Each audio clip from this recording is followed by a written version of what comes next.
आज पूरे देश में बहुत उत्साह से गणेश चतुर्थी मनाई जाती है। क्या आप गणेशोत्सव की शुरुआत के बारे में जानते हैं?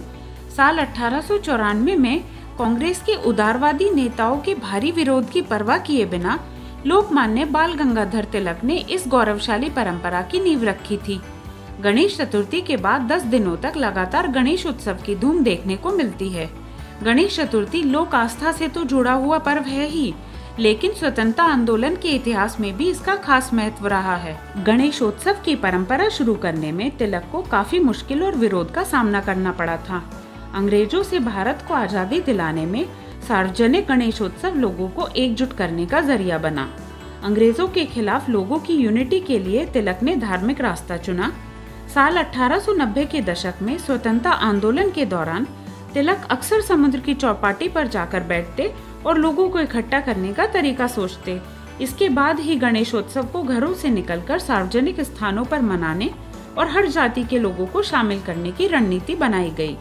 विघ्नहर्ता गणेश की पूजा भारत में बहुत पुराने समय से ही होती आ रही है। महाराष्ट्र के पेशवाओं ने गणेशोत्सव का त्योहार मनाने की परंपरा शुरू की थी।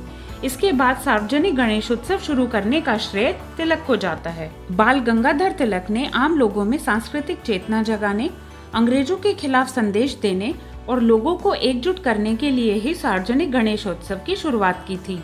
कांग्रेस नेताओं का उदारवादी खेमा नहीं चाहता था कि गरम दल के नेता तिलक सार्वजनिक गणेशोत्सव करें। इसकी वजह यह थी कि 1893 में मुंबई और पुणे में दंगे हुए थे। गणेश उत्सव के सार्वजनिक आयोजन से दोबारा इस तरह की घटना हो सकती थी। इसके बाद बाल गंगाधर तिलक का साथ लाला लाजपत राय, विपिन चंद्र पाल, अरविंद घोष और अश्विनी कुमार दत्त जैसे नेताओं ने दिया और सार्वजनिक गणेश उत्सव की शुरुआत हुई। 20वीं सदी में गणेश उत्सव बहुत लोकप्रिय हो गया। वीर सावरकर और कवि गोविंद ने नासिक में गणेशोत्सव मनाने के लिए मित्र मेला संस्था बनाई थी, जो बड़े पैमाने पर धार्मिक आयोजन करती थी। कवि गोविंद को सुनने के लिए काफी भीड़ इकट्ठा होती थी और वो देशभक्ति का भाव जगाने में सफल होते थे। लिहाजा गणेश उत्सव के जरिए आजादी की लड़ाई को एक मजबूती मिली और इस तरह ब्रिटिश साम्राज्य की नींव हिलाने में सार्वजनिक गणेशोत्सव का महत्वपूर्ण योगदान रहा।